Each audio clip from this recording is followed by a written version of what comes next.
Nah, ini kita berbicara mengenai eh, uji multigroup gitu ya, di mana uji multigroup atau analisa multigroup. Nah, ini data selalu tersedia gitu ya. Data selalu tersedia ketika kita menyusun riset kuantitatif gitu ya. Nah, jadi kalau riset kuantitatif kita dapatkan data ini. Tapi kalau riset kualitatif gitu ya, kita tidak dapatkan data ini gitu ya. Yang namanya data demografi ya. Kenapa dalam hal ini riset demografi ini tidak kita dapatkan datanya? Ya, karena yang namanya riset kualitatif gitu ya, itu kita hanya mendapatkan tema gitu kan, mencari tema, apakah temanya di media sosial, apakah temanya berupa di YouTube ya kan, di Instagram, di Facebook gitu kan, di grup-grup WA gitu kan. Nah, itu kita lakukan dalam analisa kualitatif dan hanya informan gitu ya. Hanya kalau terkait dengan fokus group discussion gitu ya, maka kita hanya lakukan ini ya, tanya jawab dengan para expert gitu ya di dalam bentuk forum gitu ya, yaitu informan, sehingga kita tidak ada justifikasi yang namanya karakteristik responden. Nah, tapi kalau riset kuantitatif, maka Bapak Ibu harus gambarkan, ya kan, sampelnya 300 gitu ya. Dari 300 itu jenis kelamin laki-laki berapa, jenis kelamin perempuan berapa, usia respondennya yang mana berapa, kan gitu ya. Berapa orang yang usianya 40, berapa orang yang usianya 30 sampai 39. Nah, itu kan dalam riset kuantitatif Bapak Ibu lakukan gitu ya. Nah, Bapak Ibu tabulasi yang namanya statistik deskriptif gitu kan, yang namanya karakteristik responden, yang namanya demografi demografi penelitian gitu ya. Jadi demografi itu meliputi apakah jenis kelamin, apakah usia gitu kan, apakah pendidikan, apakah lama lama bekerja, apakah jumlah pelatihan di bidang yang diikuti gitu kan. Nah, itu yang Bapak Ibu apa kan ya, yang Ibu kolek datanya. Dan dari analisa demografi ini, maka Bapak Ibu uji nantinya kan terkait dengan hubungan antara variabel independen dengan variabel dependen. Misalnya, misalkan apakah ada pengaruh gitu kan, pengaruh level pendidikan. Level pendidikan terhadap hubungan antara antara variabel X dengan Y. Misalnya apa? Apakah pendidikan berpengaruh terhadap pengaruh dari biaya iklan terhadap penjualan? Ah, ada yang jawab, nggak pengaruh kali Pak, katanya. Kenapa gitu kan? S2, S3 nggak terlalu berpengaruh di kantor. Kenapa gitu kan? Ya, di kantor itu yang penting kinerja penjualan, katanya. Nah, kinerja penjualan yang penting, Pak, bukan bukan level pendidikan gitu kan. Semakin banyak kita relasi, maka makin besar kita menjual barang gitu kan. Maka hubungan antara independen dengan variabel dependen itu bukan dipengaruhi oleh pendidikan. Itu hipotesanya gitu kan. Nah, tetapi ada unsur demografi yang lain. Apa itu gitu ya? Yaitu usia gitu kan. Kalau usia berpengaruh, Pak, katanya. Nah, berpengaruh. Kenapa berpengaruh? Ya, marketing kita yang usianya 40 gitu kan, itu lebih banyak koneksinya dibanding marketing yang usianya 29 atau 25 gitu kan. Nah, kenapa dia udah lebih banyak jaringannya, Pak, gitu kan. Maka hubungan antara variabel independen terhadap dependen itu dari sisi demografi, maka usia lebih dominan dibanding dengan pendidikan. Nah, sekarang bagaimana kita uji? Kan gitu ya, Bapak Ibu. Maka dilakukanlah pengujian demografi. Harus dibuktikan secara empiris. Tidak bisa uh, kita dapatkan tadi dari pertanyaan informan tadi gitu kan. Nah, inilah yang namanya uji multigroup analisis. Nah, ini menambah orisinalitas disertasi Bapak Ibu gitu ya. Menambah ini ya, menambah uh, novelty. Nah, jadi saya menyarankan kalau nantinya Bapak Ibu nyusun disertasi ya uji aja demografinya. Nah, sekarang bagaimana caranya mengujinya? Nah, caranya mengujinya yaitu dengan cara ya inilah dia. Namanya uji multigroup. Ya, di dalam menu PLS tersedia ya, namanya PLS Multigroup Analysis. Jadi menurut Hare menyatakan bahwasanya uji multigroup itu apa gitu ya, untuk menguji faktor demografi. Dari mana menunya? Nah, dari menu ya ini. Nah, dari hasil tabulasinya Bapak Ibu kita lihat. Nah, sebagai berikut ya. Jadi di tabulasi, nah di sini inilah data statistik deskriptifnya gitu kan. Statistik deskriptifnya, kemudian eh, dan inilah dalam menunya melakukan dengan mengklik menu generate group. Nah, jadi menu generate group dari tabulasi yang sudah kita dalam yang sudah kita konversi dari Excel ke .sub yang udah bisa dibaca oleh Smart PLS gitu ya, maka akan muncul indikator-indikatornya sebagai berikut gitu ya. Akan muncul indikator-indikatornya dan indikatornya misalnya tadi jenis kelamin, laki-laki kita kasih kode 1 gitu ya. Perempuan kita kasih kode 2. Kemudian juga tingkat pendidikan, S3 kita kasih kode 4, S2 kita kasih kode 3, ya kan? S1 kita kasih kode 2, SMA kita kasih kode 1. Ya di bawah SMA kodenya 0 gitu kan. Nah, itu kan cara kita mentabulasi. Nah, kalau udah dapat datanya seperti itu, maka ketika akan muncul di menu generate group gitu ya, maka akan muncul ya. Maka Bapak Ibu wajib masukkan masukkan klik apa ya? Klik apply. Ya, klik apply lah variabel-variabelnya begitu ya. Setelah di-apply gitu ya, maka nanti muncullah di grouping, terjadilah grouping. Berapa grup satu, berapa grup 2 gitu kan. Nah, jadi terlihat ya grup satu dari sisi gender. Ya kan, dari sisi gender kode 1 dan 0 gitu ya. Laki-laki uh, case-nya sekian, perempuan case-nya sekian. Nah, inilah yang namanya faktor demografi. Oke.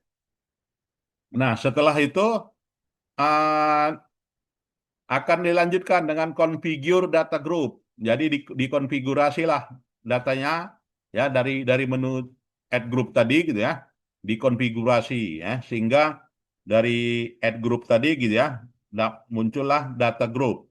Dari data group ini ya, selanjutnya akan diolah gitu ya ke dalam algoritma gitu kan. Maka ketika dialgoritmakan datanya gitu kan berdasarkan grup kelompok gender gitu ya, maka selanjutnya di start calculation ya di algoritma, eh, tentu saja di pojok kanan ya, di pojok kiri ya paling atas itu di menu Smart PLS gitu ya, Smart PLS 4 tentu saja gitu ya. Nah, dikelompokkan, nah maka akan muncul persamaan. Nah, jadi persamaannya seperti ini. Nah, kalau Bapak Ibu gunakan Amos sih boleh aja gitu kan. Kalau Amos namanya multinominal group gitu ya. Kalau di dalam Smart PLS namanya MGA ya, multi group analysis gitu ya. Nah, jadi faktor gender tadi dia muncul Bapak Ibu ya, yang warna-warna hitam ini. Nah, itulah dia pengaruh dari gender tadi. Jadi, jenis kelamin misalkan dari sisi gender berperan terhadap faktor dalam faktor penjualan atau misalnya dari sisi age usia berperan terhadap penjualan gitu kan. Nah, penjualan mobil. Nah, misalnya kita hipotesakan antara penjualan mobil dengan penjualan rumah dari sisi gender mana yang lebih dominan gitu kan. Ah, kalau di sisi penjualan apa kendaraan gitu ya, maka dari sisi uh, faktor pengalaman, faktor usia lebih dominan. Kenapa? Semakin banyak jaringan maka makin besar penjualan gitu ya. Kalau marketing penjualan perumahan misalnya apa gitu kan, sama juga gitu ya. Kemudian dari sisi yang lainnya, nah ada yang sama ada yang tidak. Nah tentu saja Bapak Ibu eksplorasi kan dari sumber-sumber jurnal gitu ya.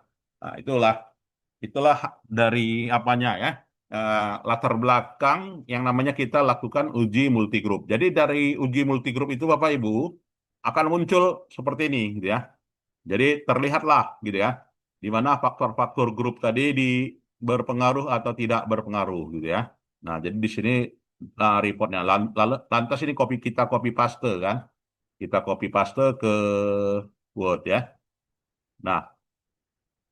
Nah, jadi di sini terlihat baik itu secara gambar maupun juga secara output. Nah, dari output statistik kita lihat di pad coefficient ya. Jadi dari pad coefficient terlihat bahwasanya pengaruh TAL terhadap OP gitu kan signifikan. Nah, tidak signifikan. Nah, warna merah dia dari sisi two tail ya, baik itu dari sisi two tail atau juga one tail. Artinya apa? Dari sisi gender tidak ada pengaruh, ya kan? Tidak ada pengaruh dari TAL terhadap OP.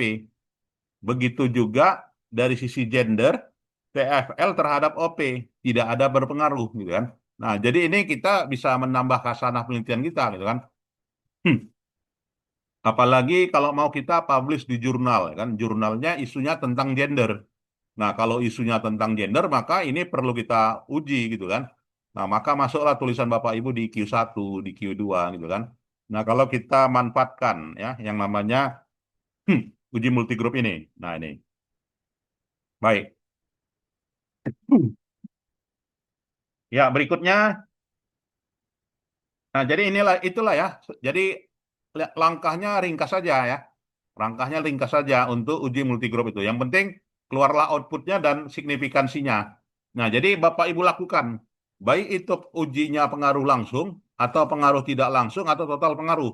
Bapak Ibu gunakan variabel pomoderasi gitu kan. Nah, Bapak Ibu variabel pomoderasi sejauh mana variabel pomoderasi itu benar dipengaruhi oleh faktor demografi atau juga variabel pemediasi. Apakah faktor demografi mempengaruhi perantara hubungan yang memperantarai hubungan antara X dengan Y, gitu kan? Nah, jadi semuanya harus dihipotesakan. Ya, karena kan kan muncul nanti nilai signifikansi kan. Selama muncul signifikansi, maka Bapak Ibu wajib masukkan di rumusan masalah. Maka Bapak Ibu wajib masukkan di hipotesa, gitu kan? Maka wajib munculkan hasil dan pembahasan, kan gitu ya. Maka uji multigroup analisa ini bukan hanya sekedar apa ya, tidak ada hipotesanya, nggak penting. Harus ini penting gitu ya. Jadi kalau hipotesanya kita ada 8 karena kita lakukan uji multigroup dan multigrupnya dari sisi demografinya ada 2, faktor gender dan faktor usia gitu kan, maka hipotesanya jadi 10 gitu kan. Jadi karena kita ada lakukan pengujian empiris. Kalau ada pengujian empiris berarti kita lakukan T hitung dengan T tabel gitu kan. Atau nih kita lihat dari P value. Nah, ini. Jadi wajib hipotesa. Jadi hipotesanya kalau Bapak Ibu misalnya variabelnya ada 5, ya berarti demografinya 5 itu dipengaruhi gitu kan. Maka kita jelasin satu-satu gitu ya. Nah, itu nanti di disertasinya diperkuat kira-kira seperti itu. Nah, itu ya. Nah, itulah yang namanya uji multigroup. Mungkin ada mau diskusi di multigroup ini, silakan Bapak Ibu. Cukup jelas ya? Baik. Jadi untuk memperkaya disertasinya nanti diapakan ya? Diperkuat aja disertasinya dengan uji multigroup jika memungkinkan kalau risetnya kuantitatif ya. Nah, ini saya kira. Pak, mau nanya sedikit, Pak. Ya, Untuk yang mixed method unsur demografi juga harus didapatkan ya, Pak ya? kalau dia mix method, demografinya nggak perlu. Kenapa tidak Oh, perlu? Ya, karena kita yang namanya mix method kualitatif gitu kan, kita informan kan. hmm, Nah, informan itu ada namanya informan kunci. Siapa informan kuncinya? Kepala OJK, Kepulauan Riau, gitu kan? Satu orang kepala OJK, bukan 5 orang. Ya, untuk apa lagi kita deskripsikan usianya, ya kan? Jenis kelaminnya, nggak usah, gitu kan? Nah, maka tidak ada namanya analisa demografi pada riset kualitatif. Itu saya kira. Apalagi kita mau nyari temanya di media sosial, di Instagram. Ya, mana mungkin kita tanyain eh, informan siapa yang memposting memposting status di Instagram, usianya apa, jenis kelaminnya apa, nggak perlu kan, nggak tahu kita. Nah, itu dia, tidak perlu ya, di kuantitatif wajib gitu. Ada lagi? Baik. Kalau tidak ada selain itu juga, maka kita untuk menggali novelty dan juga orisinalitas disertasi, maka kita lakukan yang namanya ya uji regresi. Ya, jadi sini di menu Smart PLS versi 4 itu ada menu regresi. Yang sebelumnya versi 3 nggak ada. Ya, jadi di sini jangan salah kaprah kita. Kalau mau menganalisa bank syariah dari sisi rasio keuangannya, maka masuknya menu regression. Kalau menggunakan Smart PLS, nggak ada salahnya. Tapi lebih tepat lagi menggunakan IPUS atau Stata. Karena kenapa? Karena yang namanya Smart PLS identik dengan menguji persamaan struktural, bukan data analisa time series. Kalaupun mau dipaksakan pakai Smart PLS is okay, tetapi harus menunya menu regression. Nah, ini yang banyak salah kaprah orang gitu kan. Jadi dia dilakukannya pengujian outer model, inner model gitu kan. Dari pengaruh apa non performing financing pada perbankan syariah di Indonesia gitu kan. Lantas dibuatnya indikator-indikator salah gitu ya. Jadi tidak bisa dilakukan dengan menu SEM ya, harus menu regression. Baik itu SEM PLS, SEM basis varian atau kovarian itu salah. Ya, jadi harus masuk menu regression. Nah, menu regression terbagi atas tiga ya di menu space di menu Smart PLS. Kalau kita mau regressionnya linear, oke. Kalau mau kita non linear, oke. Yang non linear ini apa? Itulah dia kita menguji pemediasi, kita menguji pemoderasi. Itu kan non linear, gitu ya. Nah, tapi untuk data sekunder, nah ini perlu kita garis bawahi ya. Untuk data sekunder, data primer tidak bisa dengan menu regression ini. Nah, ini ya. Karena Smart PLS itu ya aplikasi yang paling banyak digunakan di dunia, gitu kan, di dunia akademik. Nah, ini apa ya, sehingga orang sikit-sikit ya Smart PLS data primer harus tengok, harus lihat dulu datanya. Data primer oke. Nah, kalau data sekunder is oke, Smart PLS tetapi menunya regression. Itu kesimpulannya. Nah, jadi inilah dia ya. Dalam menunya linear regression itu ada simple linear regression, ada multiple linear regression. Dan yang non linear itu nanti kita bahas juga di sini. Ada moderasi, ada pemediasi gitu ya. Nah, jadi kalau dalam menu apa? Dalam menu regression ya, Bapak Ibu. Nah, di sini dia bentuknya bukan lagi rectangle ini ya, tapi square. Ya, square, square ya.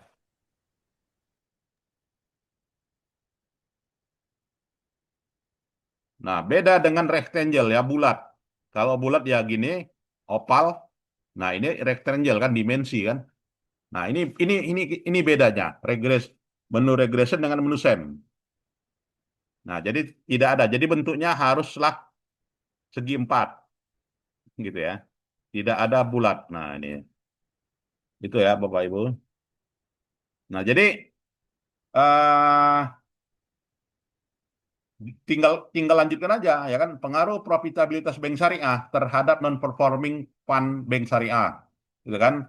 Pengaruh leverage BSI ya kan terhadap laba laba BSI gitu kan, atau pengaruh apa ya, pengaruh non performing fund terhadap likuiditas perbankan syariah boleh gitu kan, atau kita mau lihat pengaruh pendapatan premi terhadap pengaruh likuiditas terhadap peningkatan pendapatan premi asuransi syariah.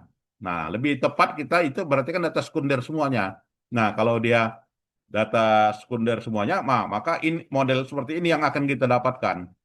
Itu ya, Bapak Ibu.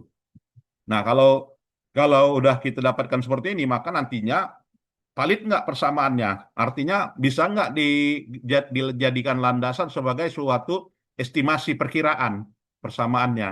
Maka nantinya kita lakukanlah dengan yang namanya uji asumsi klasik gitu kan, supaya tidak menghasilkan persamaan regresi yang lancung gitu ya. Ya, kalau dia sama regresi yang langsung, saya nggak percaya itu, Pak, gitu kan. Ya, karena belum diuji asumsi klasik, gitu ya. Nah, ini saya kira. Nah, jadi nanti seperti ini. Ya, jadi Bapak Ibu dia dia beda ya. Nah, jadi dia muncul list-list list variabelnya seperti ini semua dia. Ya, list variabelnya seperti ini semua, ya. Jadi bukan lagi bulat apa ya. Ada seperti ini. Jadi bulat ya. Itu ya, saya kira dalam menu regression. Nah, jadi menu regression itu ya ketika persamaannya seperti ini gitu ya, maka mana koefisiennya? Maka koefisiennya kita algoritmakan, klik algoritma, ya kan? Selanjutnya pilihlah Excel, ya. Selanjutnya pilih Excel. Nah, jadi nanti muncul datanya. Jadi data secara grafisnya sebagai berikut gitu ya. Nah, jadi inilah dia. Ini berpengaruh, ini tidak berpengaruh gitu ya. Nah, secara menu terlihat seperti ini. Nah, jadi R square, ya jadi kita adjusted R square ya. Nah, muncul sebagai berikut. Oke. Nah, ini dia cara membacanya gimana Pak? Gitu ya. Cara membacanya ini ya udah jelas gitu kan. Kalau 0,4 gitu ya.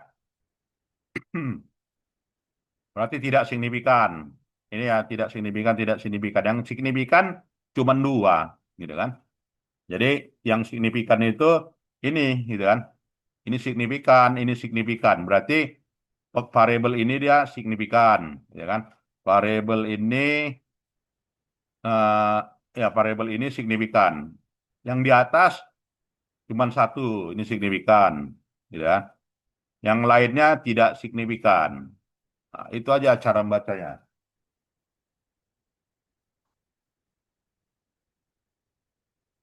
Baik.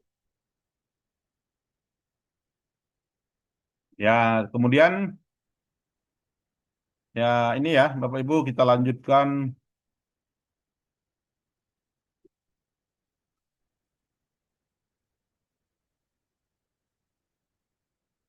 Oke.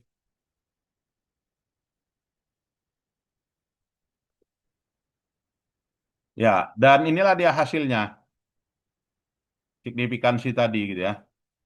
Jadi berapa nilai P value-nya, berapa nilai T hitungnya. Jadi kita bisa dua pendekatan untuk pembuktian hipotesanya ya kan. Menggunakan T table, maka T table berapa nilai T tabelnya? Kalau misalnya dari T table itu T table wajib kita lampirkan ya pada disertasi.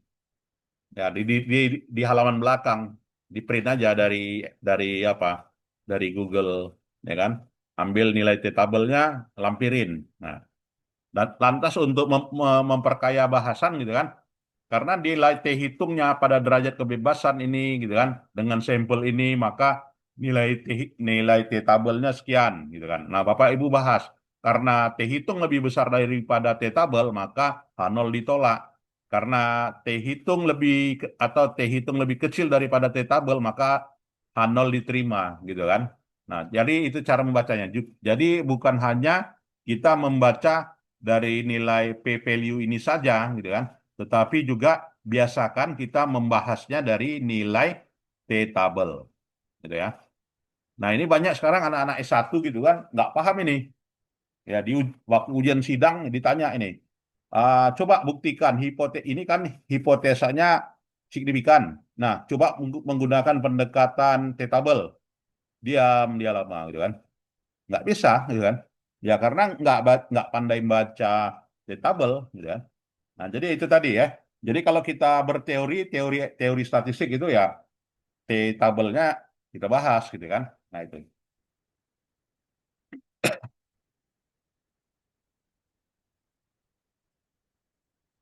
Nah, itu ya, baik.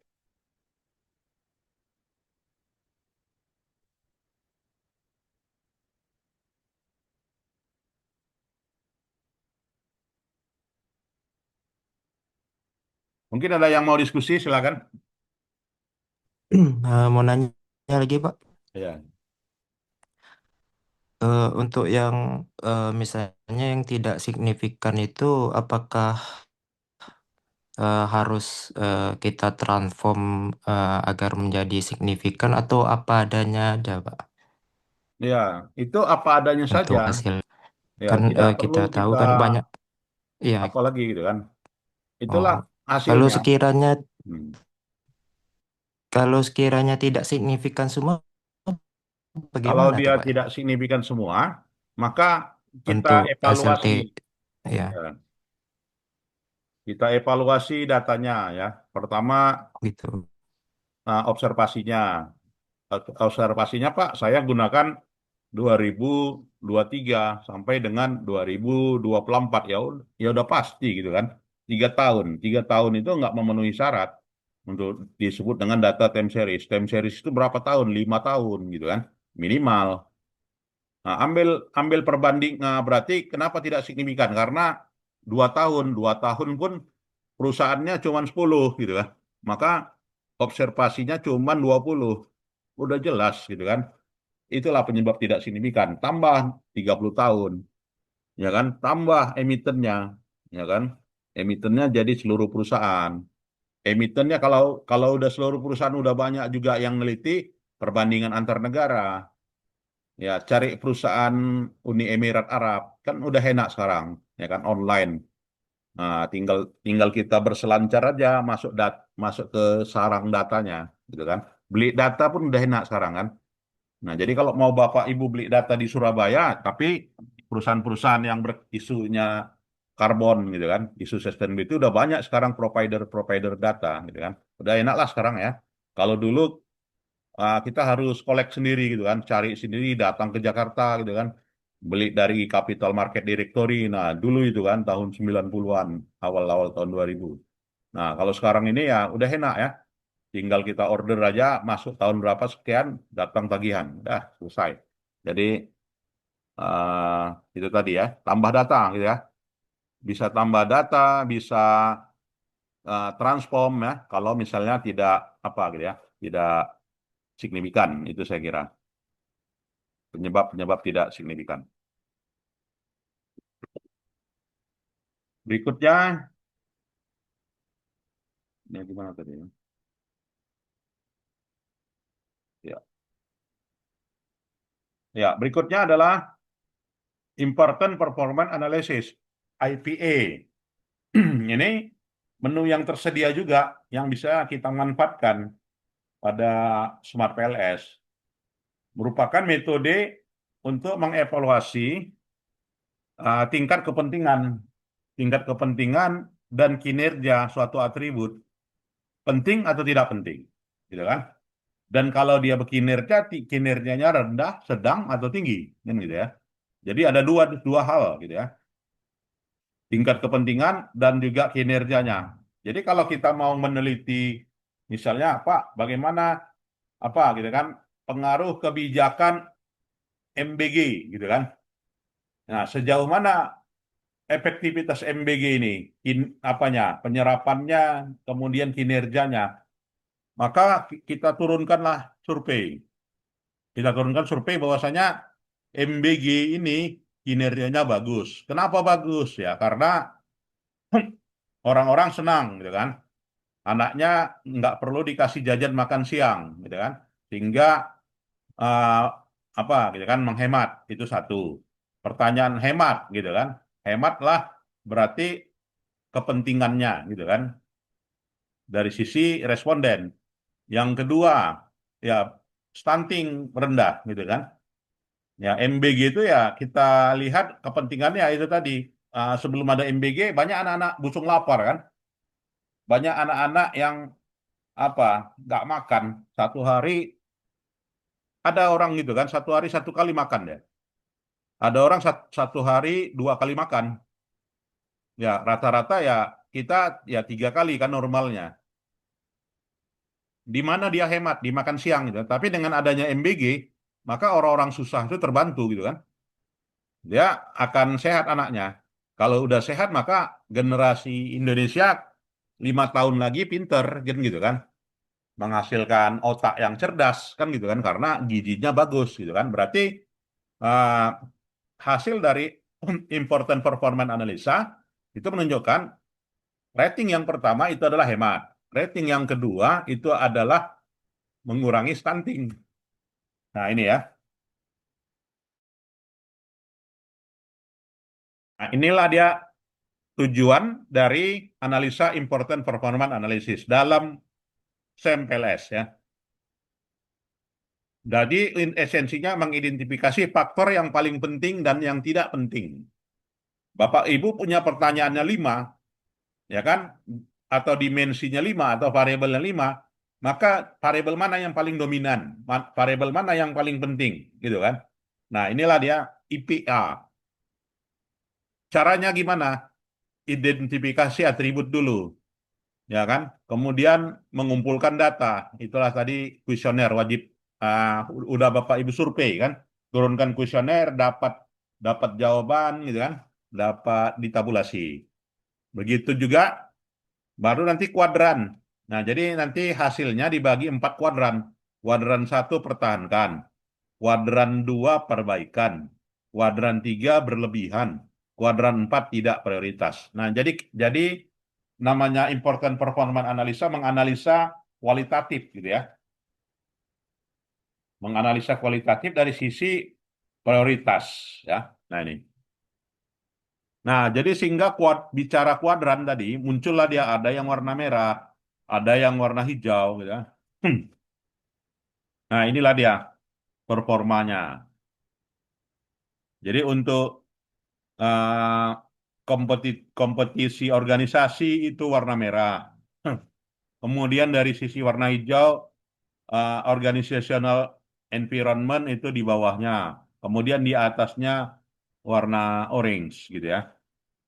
Transformational leadership. Berarti bagi perusahaan ya, bagi kinerja UMKM yang paling penting itu adalah transformational leadership dibanding dengan organizational environment, dibanding dengan organizational competitiveness.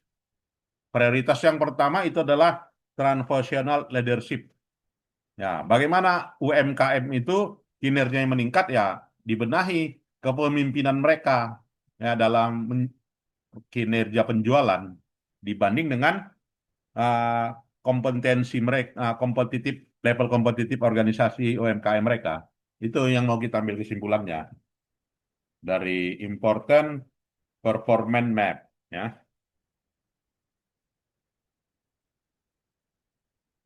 Nah, sebagai berikut. Nah, kalau mau kita lihat itu tadi menggunakan jadi dua pendekatan ya, Bapak Ibu, menggunakan dua pendekatan output. Apakah menggunakan gambar visual ada atau menggunakan tabel? Kalau saya sebagai bos gitu kan, sebagai manajer penjualan saya pinginnya gambar-gambar aja. Waktu saya nggak ada katanya kan. Saya pingin lihat gambar aja, maka Bapak Ibu sajikan important performance map. Tapi kalau Bapak Ibu mau nelaah satu-satu gitu kan, mau teliti gitu kan, ya gunakanlah tabel gitu kan, tabel yang namanya tabel construct total effect. Nah, construct total effect output dari Smart PLS.